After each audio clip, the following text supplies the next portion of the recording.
Hare Krishna. Welcome to ISKCON of Silicon Valley. And it's a delight to see all of you. It really is. Thank you for making your way through the darkness and the rain to come here to hear and chant. It's a holy place in the middle of Silicon Valley, which is a place where a lot of great endeavor takes place to try to find happiness. There's a lot of investment being made in time, resources, intelligence to create things that will make our lives better. But the only ultimate solution to life comes from the spiritual platform. That's not such a complicated matter also. Coding is a little complicated.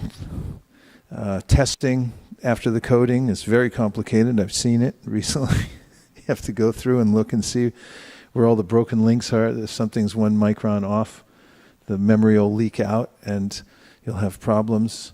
And these are ongoing problems. But Krishna consciousness is really simple. Whether one has a high IQ or a low IQ, if one has spiritual intelligence enough to know that the ultimate purpose of life is to dedicate whatever resources one has to the supremely intelligent being who's created everything, then one's actually in the right track. And that's not so hard, especially through the process of bhakti, because singing songs about Krishna is natural, simple, natural, and joyful. And so is repeating Krishna's names. This is a much overlooked solution to life's problems. In fact, throughout Silicon Valley, practically nobody knows this except for you. And that is that if you take time every day to repeat, for instance, the Maha Mantra, which is the most recommended of mantras in this age, then you'll be able to approach whatever situations you have in your life from point of view of spiritual solutions. And you can't get it by using your materially trained intelligence to fix problems. It'll always come apart again. But through the spiritual platform, we can solve problems. So I'm saying all this in the way of appreciating all of you for coming here to sit and listen, be with the deities, hear from Srimad Bhagavatam and Bhagavad Gita, because this really is the solution for life's problems. And those who realize this more and more spend more and more time doing it. Shraddha Shabde Vishwas Kahe Suridhanishchoy Krishna Kole Bhakti Sarva Karma Krita Hoy. A person who has increasing faith has the sense that the more that I engage in bhakti, especially Shravanam Kirtanam, the more I solve the problems of life. And I do what's necessary to do. In fact, the Bhagavatam says, gives statements like Devarshi Bhutat Nrinam Pitrinam Nakinkaro Nayam Ranicha Rajan Sarvatmanaya Sharanam Sharanyam Gatom Mukundam Prihrita Kartam. What does that mean? What does Deva mean? What about Rishi? Bhutapta. Living entities. How about Nrinam? Humans? Nri means human. How about Pitri? Forefathers? So this verse is naming different people that we're obligated to, because we're not born or supported in isolation. Thank you. Goodness gracious. But we're dependent on a multitude of living entities who help us. How do the Devas help us? They supply the rain. That's right. The air and rain. Devarshi. And the Rishis, how do the Rishis help us?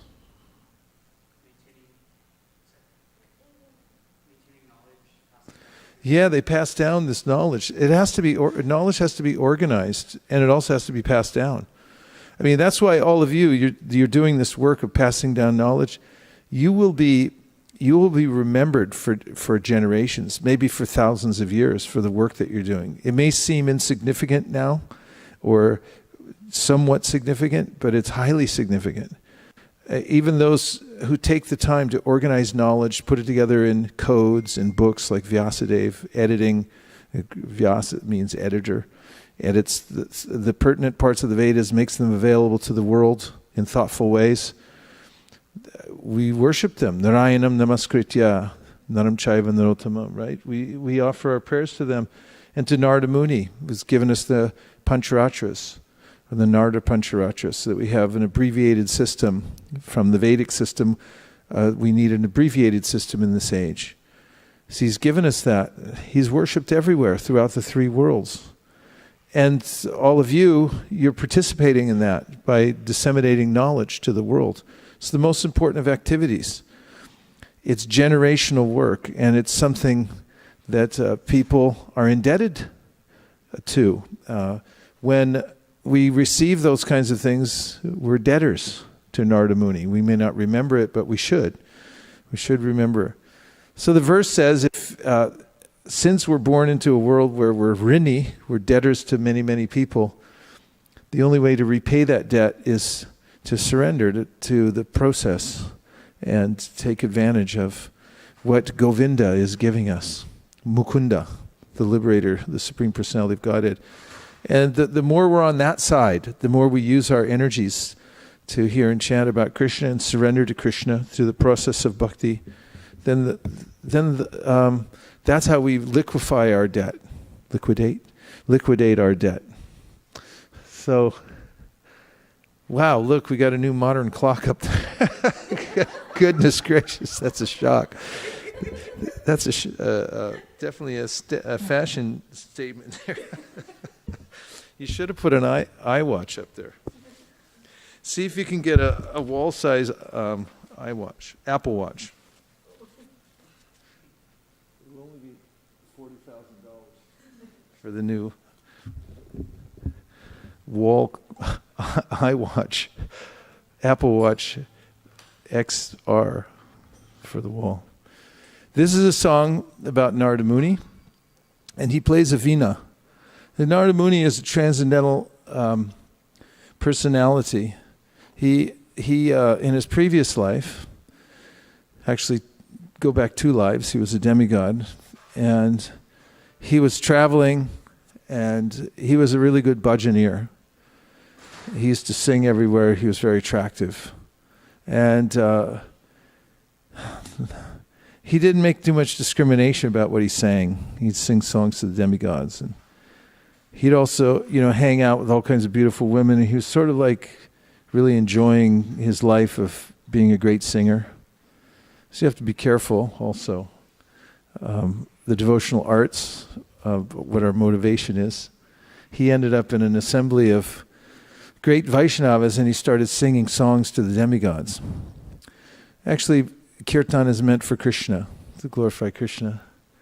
And the Vaishnavas became disturbed with him for his attitude and also for his miscalculation of singing songs to worship the demigods rather than Krishna. So they cursed him to become a Shudra in his next life. So he was born in this family, single family, only with mother and no father, and in a very kind of simple situation. But he got the benediction. That is, some sages came there for the Chaturmasya, and they were doing their bhajan. This is such a beneficial situation. If somebody who's doing bhajan at a very high level comes to stay with you, then your whole house changes, your life changes, your kids change, everything changes. Satyadev Prabhu was telling how Parvat Maharaj came, I think he's an Indian citizen now, but a long time ago, he came to the Bay Area to get a 10-year visa to continue his stay in Vrindavan, and he moved into their house. The kids were still living there at the time. He took his Govardhan Shila, and he put it on the top of the television. That's where he put him to worship the Govardhan Shila. That was the end of the television coming on for weeks. And then they just noticed that, no matter what time of the day or night they'd wake up, he'd be sitting there chanting. He'd just sit on his bed and chant. And every day for his meal, he'd have a yam. Eat 1 yam or 2 yams a day. That was it. Simple. And get a little exercise. You walk up and down their street in the suburbs of Half Moon Bay or whatever it's called where they live. And he looked kind of like, the way he has his long beard and he puts the, bib over his head, and he looks like kind of like a Hasidic Jew or something like that, walking up and down. But people would be like, who is that? The whole neighborhood was affected. But definitely the kids, they saw, wow, this person's serious. And the rest of the house was affected. So Narada Muni was living sort of a ordinary life, nothing extraordinary, exceptional at all, except that they were poor, didn't have a father in the house. And then these sages moved in. They gave him, Narada Muni's mother gave him a space to stay there to do their bhajan for Chaturmasya. And their whole lives changed. Narada Muni, he was just a child at the time, and he started appreciating the vibration and spending time with them, listening to their chanting and hearing their talks about the Bhagavatam. Then he would serve them, help his mother serve them. And then once, he asked, can I take your remnants? And they granted him that. And then he noticed that he was changing. And his whole life changed. He became spiritually surcharged. And the sages left after the 4 months of the rainy season. And soon afterwards, his mother went out to milk a cow, and she got bit by a snake and died. So the whole world was vacant as far as his material life goes. But he was feeling this sense of upliftment. So he started wandering. He just took off. He left his town, had no connections anyway. As he wandered through the countryside, he saw mines, he saw metropolises, he saw small towns, little hamlets, he saw forests. And Prabhupada describes there how important it was for him to observe the energies of the Lord, and that those who are advancing spiritually should notice how we're actually walking on the body of the Lord. This is brought up by Shukadeva Goswami in the beginning of the Srimad Bhagavatam, where he's describing to Parikshit Maharaj that this whole world is the body of God. A little ant crawling on my arm recently, and I was just thinking that he knows more about my arm than I do, and that I'm walking around on this thing, and he doesn't know what it is, actually. He doesn't know that I live there in this body. And there's who knows what it's like walking in this arm, what he sees with tiny little eyes, but it's probably some wild forest or something like that. I walk around, and I don't know where I came from or where I'm going, but actually, according to Shukadeva Goswami, I'm walking on the body of the Lord, unknowingly. This Narada began to see as he wandered. Become more aware of the fact also, when you go out and depend on Krishna more, that he's actually sustaining our lives, fulfilling all our desires. Which verse? Fulfilling all the desires, living in his. Let's hear it.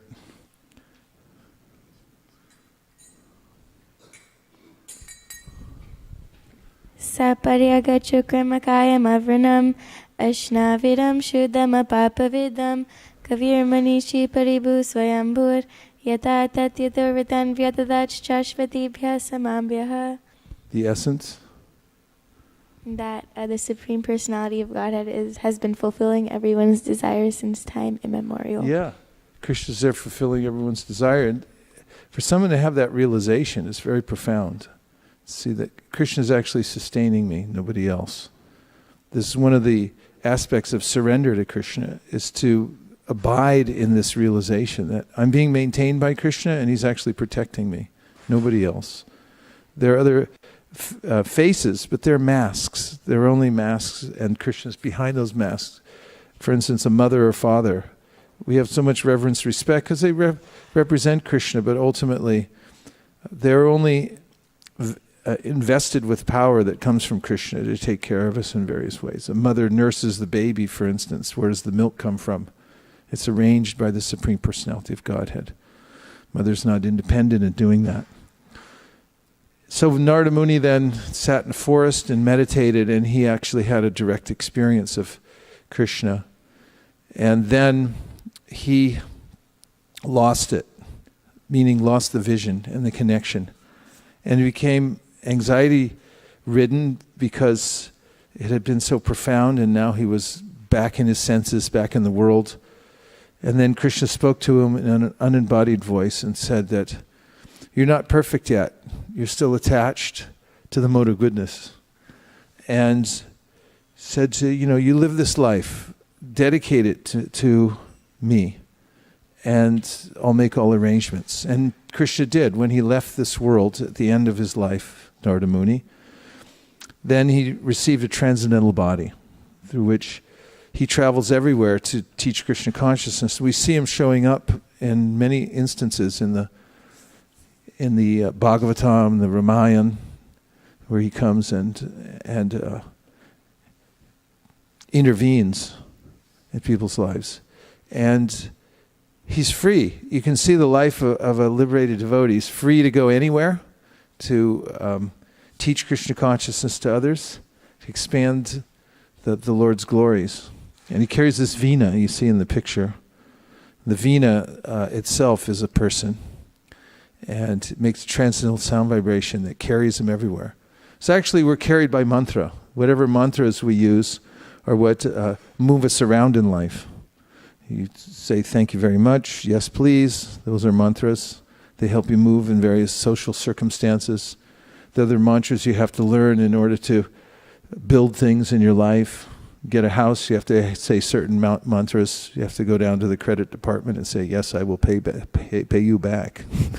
That's an important mantra. And there are many mantras. The world runs by mantra. But the ultimate mantra is the Hare Krishna mantra. It's non-different from the Supreme Personality of Godhead. And if one repeats this mantra, then it can carry us to the spiritual world, which is unlimited. And not only that, one can experience unlimited happiness through this mantra. Other mantras are, especially the material mantras, they bring us only limited happiness. It's temporary. And therefore it's not happiness at all. So this is one of our,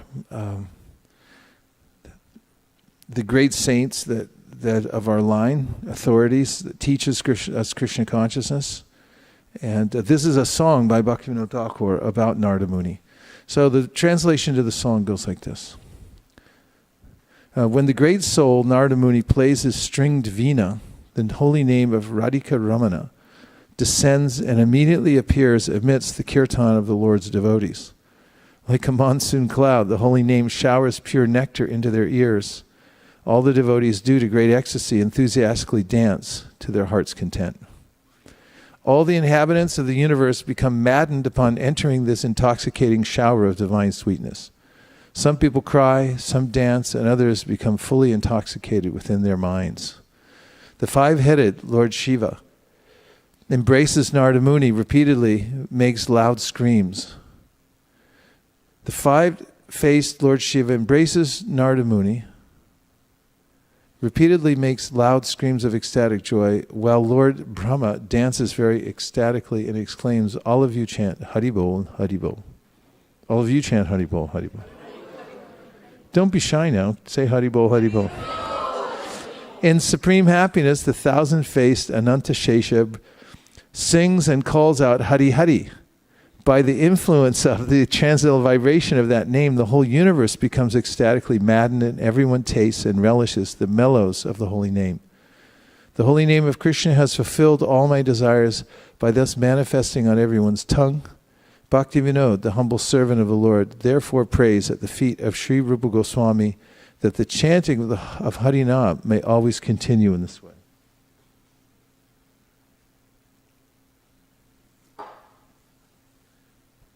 Narad Muni Bhajai Vina Radhika Ramana Name Narad Muni Bhajai Vina Radhika Namanana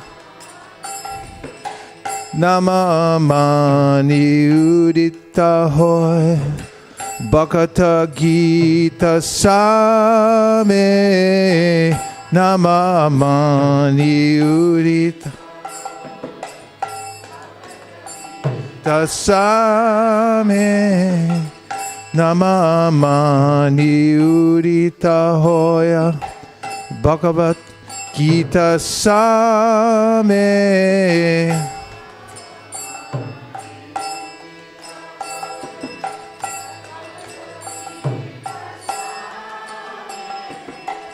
Narad Muni Bhajai Vina Radhika Ramana Name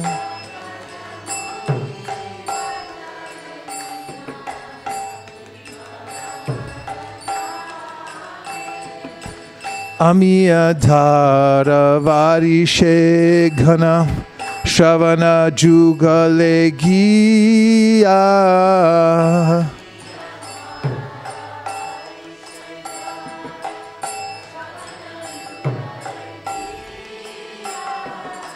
Bhakata Jana Sagane Nache Bariapana Hiya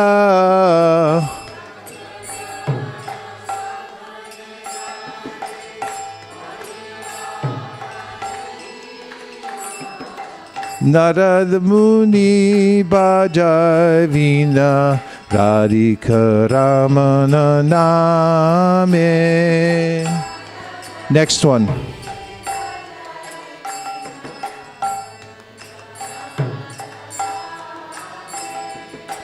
Madhuri Pura Asabo Pashi Mataya Jagata Jane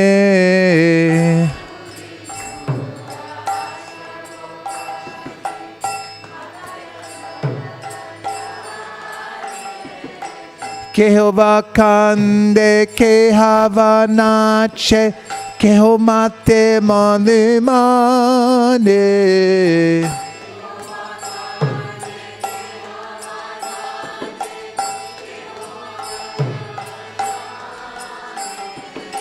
Narad Muni Bhajai Vina Radhika Ramana Name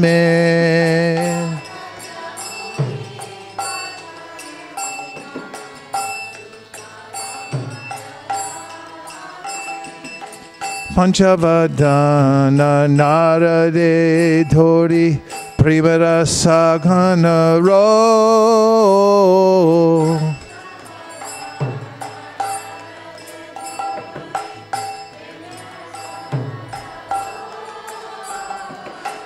Kamala Sana Nachia Bole Bolo Bolo Hari Bolo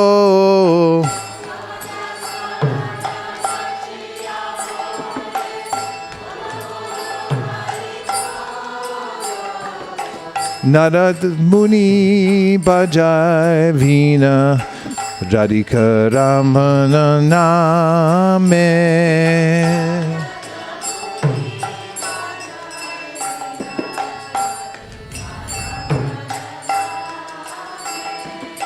Sahasranana Parama Sukhe Hari Hari Boli Gai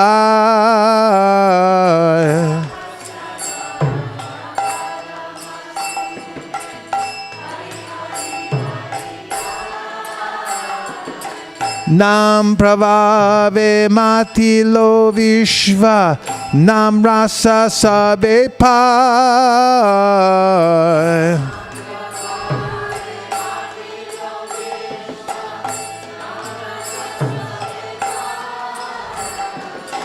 Narad Muni Bhajai Vina Radhika Ramana Name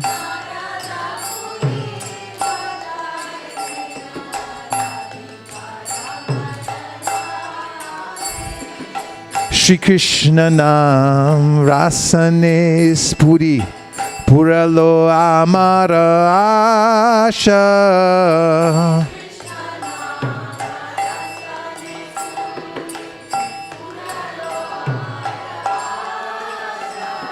Shri Rupa Pare Jachi Eiha Bhakati Vinoda Dasa.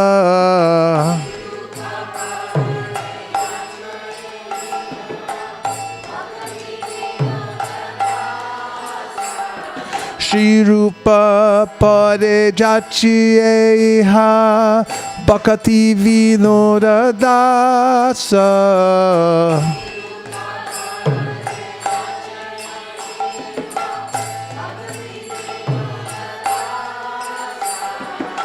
Narad Muni Bhajai Vina Radhika Ramana Name.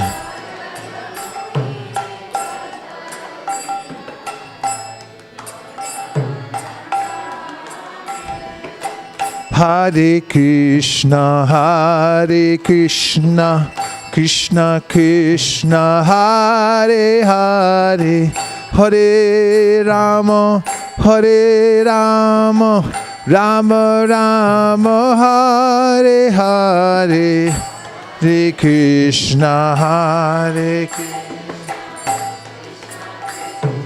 Hare Hare, Hare Rama,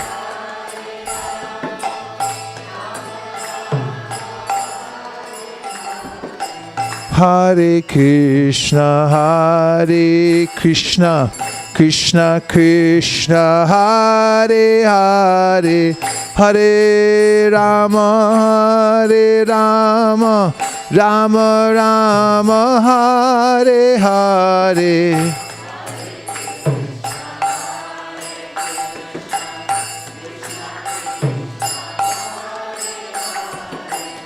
Hare Rama, Hare Rama, Rama Rama, Hare Hare.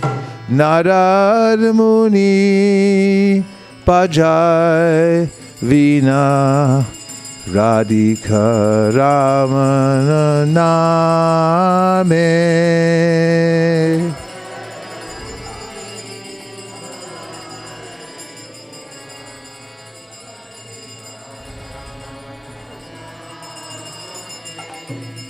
Srila Bhaktivinoda Thakur ki, Srila Prabhupada ki, Shri Narada Muni ki, Gaur Bhaktivinoda ki, Gaur Premanande, Nitai Gauda Haribo, Haribo, Haribo, Nitai Gauda Haribo.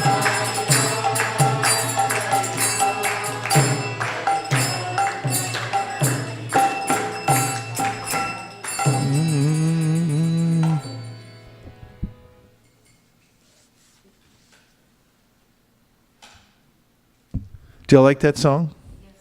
It'll empower you. That song will empower you. You'll see.